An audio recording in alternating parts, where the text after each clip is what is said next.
physical embodiment of your insanity.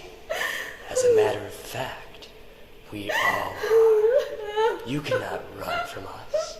There is no nook, cranny, or hole in the earth in which you can hide from me, from her, or from any of us. We are your inner demons, and no human can ever escape from the evil that breeds inside of his mind. You are helpless to our power. You can only watch as we eat your sanity away.